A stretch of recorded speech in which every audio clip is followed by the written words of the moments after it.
kakati Kadama Gola boyo mu Katambi yafudde era nga yafiiridde Dubai amannya ge ayitibwa Lola. Family ya Lola mba omwana mmwe temukyamuwuliza omwana wammwe kati mugenzi. Ono omwana muwala Kadama yabadde mulamu bulungi nnyo nga talina wamuluma. Naye bamutute mu ddwaliro mbunga alina infections z'okumutima. Mbunga alina infections z'omutima oba ze ziba zitya ezo nange simanyi. Naye olwamutuusiza mu ddwaliro abasawo ne bamulongoosa. Abasawo olwamulongoosezza teyazza engulu. Olwamulongoosezza n'afa. Kakati ekisinga okwewuunyisa nno mu kino nti mukama we gw'abadde akolera yabadde ali mukulu kwesi lwa kumuziikirawo nga ne famire ye temanyi. Olwafudde papa mukama we n'agamba mbu Kadama ono bamuziike mangu.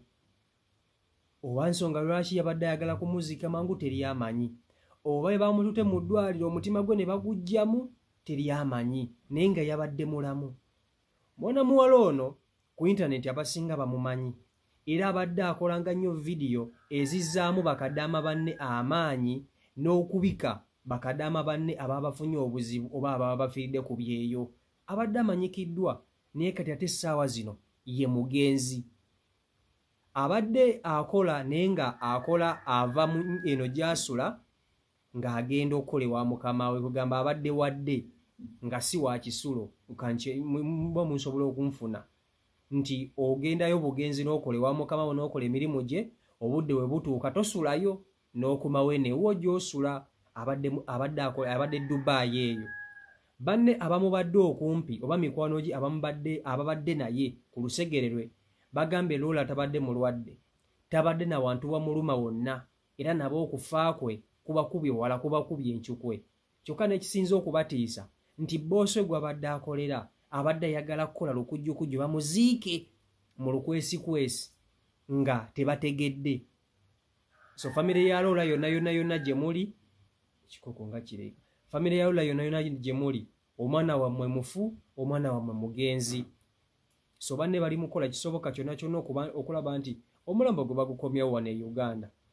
So kankutuuseeko video zino ozewulireko. Kansoka nkutuuseeko Kadama ono Lola nga tannaba kufa owulire ebigambo bye yogera ng'ali mu ddwaliro bamaze okumulongoosa owulire ebyaliwo then male nkutuuseeko ne video za mikwano gye ababadde bawangala naye. Video nkusaba ogimpereka like etambule tuke ku buli muntu video yiyo. Baana mmwe kambabuulire bw'oba oyina ekintu ky'oyagala oba bya mu nnyumba oba si mu nnungi kyandibadde beta n'obigula ng'okyali ku kyeyo. Lwaki bw'omala okudda e Uganda ssente z'e Uganda ziruma buli we zivudde oba owulirawo era oba olabawo. Kati nze olaba bw'obeera wano omuntu n'akugamba Lola mpaayo 50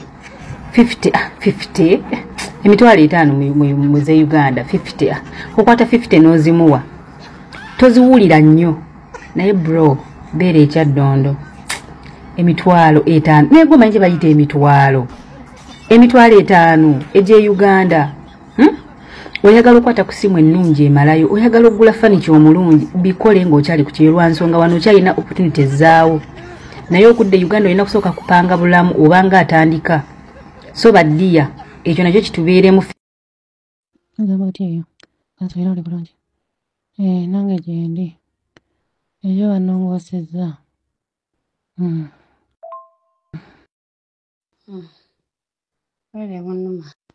njo banongoosezza bankebedde omutima bagunnuma nafuna infection ey'oku mutima. Ndi eno nakomyewo ewaka naye sirina maanyi obulwadde bunnumye sirina maanyi obulwadde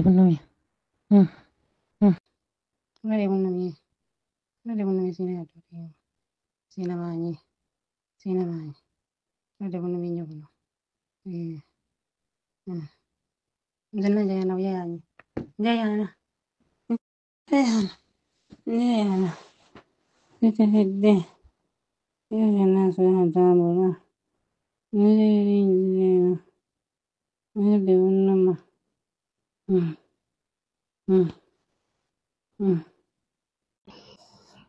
Mbalamusizaako nnyo banyaabo ne bassebo kansubire nti nno muli bulungi. Eno nno si mawulire malungi nti ate waliwo omuwala omulala afudde bannange. Simanyi oba kyekigenda mu maaso naye nga twongere okwesabira. Kati ono omukyala nteereddeko message aŋŋambye nti ekisinza okubeewuunyisa nti ate mukama we abadde agezaako okuteekawo embeera nti omwana bamuziike mangu mangu. Omwana aziikibwe mu bwangu, kikyaba ategeeza ekyo. Omwana yakafa nti aziikibwe mu bwangu.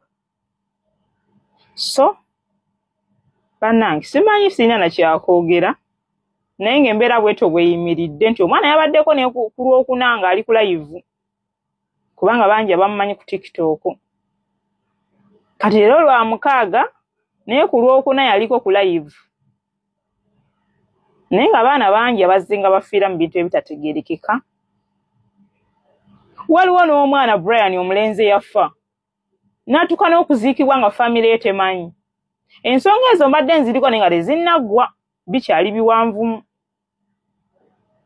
Ensonga ezo tezinnaggwa, omwana yafa n'aziikibwa nga famire temanyi. Omwana yafa n'aziikibwa nga famire temanyi. Wano mu Dubai. Wano wensabira embassy yaffe. Nkyawe mulina okutuyambira.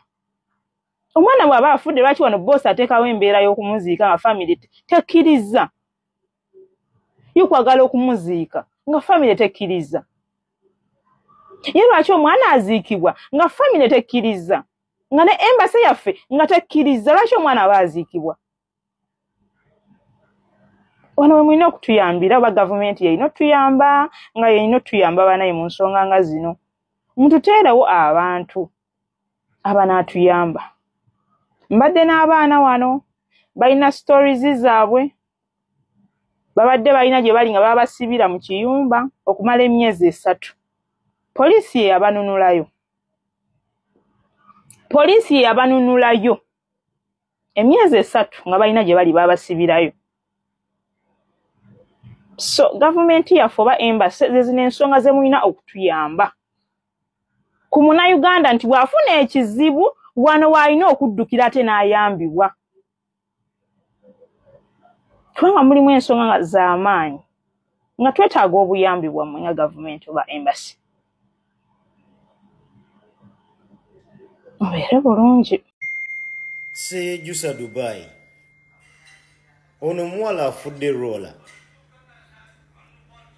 Afiirire Dubai olunaku olwaleero. Abadde mulamu nnaku 3 emabega nagendako mu ddwaliro ng'alina infection ku mutima. Ne bamujjanjabako n'abanga atereeramu ne munnaye abruptly n'afa. Naye kyenjagala okutegeeza buli nkuba kyeyo yenna. Yadde bakamawo bakwagala oba yadde bakulaga nnyo love etya. Bano abantu beetaaga okwedistancinga mukko. Tomanya kiki kuba bagamba mukama ono omuwala abadde ayagala omuwala olunaku lwafudde bamuziikirewo wano ku ddungu. Oba kitegedde ng'agamba nti era buli kimu ekyokuziika enteekateeka yonna agikolako aziikibwewo mu bwangu ddala abenga bamuterawo mu ttaka yeerabirirwewo. Toyina kwemalamu eri bantu bano. Ne waba ali ati ono omuwala bagamba mbu abadde akola mu kiyumba naye nga walive out. Ng'ava gy'asuula n'agenda n'akola n'amala n'adda ewaka. Era abadde mu mukwano gw'aba TikTok abamu wano nga ba Ras Brian, chairman wa deliveries, oba kitegeera chairman wa ba riders, nga ba success bivuga akikirira abajeberali eyo. Naye tetulina kwemalamu nnyo ku bantu betukolera wano. Imagine omuntu yakafa tokonta abewabwe tebanna kola decision gusazeewo aziikibwewo then and then. Era baana be bamustopinza abawano ne bamugamba nedda oyo muntu aliko abantu be. Twetaaga ne tukola ekyetaagisa oba kusonda kasente saawe no bali mu process esonda kasente kulaba ng'omwana addizibwayo ewaka. Era nsaba buli kadaama yenna oba akola mu kiyumba yenna olaba vidiyo eno taking a concern oyambe ku kadaama munno. Yenna akola mu kiyumba wano kuba noona abadde munnakiyumba munnamu taking a concern onoonye ennamba yange ku bbayo yange kweri oba ogye inbox nkuwa ennamba yange twogere connecting ku bantu bosobola okuteekako obuyambi oyambe ku munno addizibwe kuba enkya ng'ono bwe mbadde simumanyi namulabako bulabi just mu video katono naawe bwe ŋŋenda okkeera enkya oba nange bwe ŋŋenda okkeera enkya bambike omulala oba naawe bw'ogenda okkeera enkya ng'ofunye obuzibu buyite ku midiya zaffe naawe tukusakira obuyambi. Kati yenna akwatiddwako ng'alabye eno vidiyo jangu tufune engeri gye tuyambamu bannaffe banaba omwana abadde agenda oziikibwa wano musenyu tulabe oba omwoyo gwe guddizibweko oba omubiri gwe guddizibweka abeeka bagulinze naye famire enjavu terina bulungi kasente ye abadde mukama we asalawo omwana aziikibwewo leero lwennyini abaana kye bagaanye abawano. Era Ras Brian okoze kyamaanyi okuba nti oyimiriddewo ku kyaliiwo. Yes, big up. Yenna alabye eno vidiyo gezaako okuba ng'oyamba nkuba kyeyo munno omubiri gwe guddizibwe eka kyonna ky'okontributinze kiyamba. Afudde bubi nnyo abadde tannaweza na myaka 3 abadde myaka 29 yakacelebratinga nti ayingira myaka 3 tagiwezeza nagiweza. In fact awummudde mu ngeri y'ekikangabwa. Naye omuntu postinga vidiyo nga mulamu nnaku 3 akulaga ayingira emyaka 3 alimu 29 atambuza gwasa tukuze n'afiira awo. Ntambuliza vidiyo eno kadaama yenna kino kikkakatako. Funa kyogattirira ku munno, funa ettafali lyogatta omubiri gwa munnammwe guddizibweka. Sejusa Dubai. Ebyaddala baganda bange amawulire ga Lola abantu bangi nga nange success bivuga mu ntadde tetunnagakkiriza ninge ebyaddala bituufu. Lola ye yafudde. Ninge kisinga okwewuunyisa nti tabadde mulwadde. No. Naku nga 3 emabega abadde fiiti ng'ali solid nga talina buzibu. Kitegeera era twali naye mwana. Kirabira ekigambo kye yangamba success bivuga. Oyina emyaka emeka. Kyekintu kye yambuuza. Nangamba ng'otobye ng'oyiribye n'ensi nenga omanyi nti mwana. Ti omuntu oba ava mu family nga teri fiiti. Okagoba otandika mangu ku myaka nga 3 otandise otoba n'ensi. Kitegeera. Era nga womanyi nti buli obeera ne munno oba yena asola ali ku ddungu wano ekibuuzo kyayo ekintu kyabayogerako ziba ssente. Tukoze tutyo ofuna ssente kuba abaana abasinga ekyabaleeta ssente era yanyumizanga bya ssente.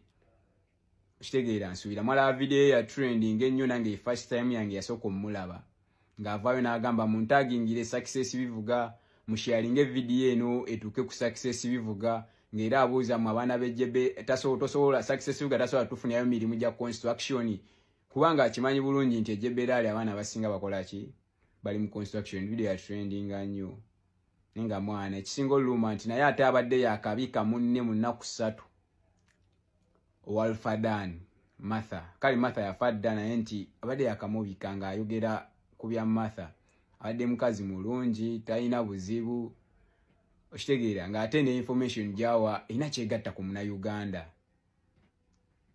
Okitegeera naye kyewuunyisa mwana mawulire gannaku yansindikira ne message nga womanyi nti simu siba na budde bwa simu fiiti nga mulwadde. Kitegeerwa oba omutima bw'ejjo gumuluma simanyi n'essaawa ezo yatugamba omutima gunnuma biki bali wano bannongoosa. Kantu kano sitera kukola video mpanvu ndaba eyiseemu naye akantu kano mukakwate nnyo kyali wange ng'oli mulwadde tokkiriza okulongoosa wano eddungu lyendiko. Badde mbasaba tokkirizanga okulongoosa oba ekirwadde eky'amaanyi wekiba kisobola ogumiikiriza kireke. Abaana bangi bafiiridde mu sitayiro ezo era nina ne video gye nnakoze nga ngamba nti mwana oba oli mulamu webaze Katonda.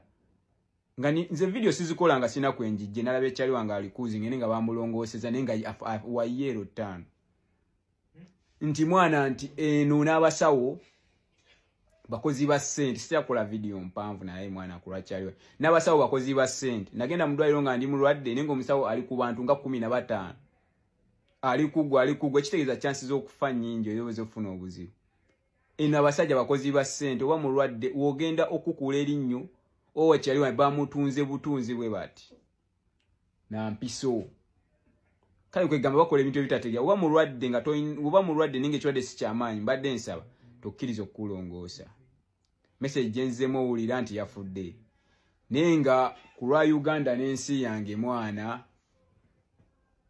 kyembadde nsaba simanyi wabadde ne visa ne mukwogera naye nalabanga atalina visa naye omanyi teyayogera bulungi nga ndaba bambi atya poliisi biki nangamba visa yange erabika erimu obuzibu ne kale ayinza oba tabadde na visa nenga ku lwa Uganda n'ensi yange bakyali bange yonna gye muli abalabye vidiyo eno mbadde nsaba tugenda ba tubawa update tulabike nti tuzayo tutya mwana asola munnaffe mwana kuba leero lulwe enchalulwo nsubira naye luli yali abika katate tumubika Shitegera bakyali bange abejjebera ali mwana yonna bammeni gye muli Sonapo wa Saudi Arabia Qatar Gulf countries nsubira video eno mwena mugira abaana be Gulf mwena abana bali mu Gulf tulabike nti mwana tuzayo kyali wa Afrika ninga alayipirola boy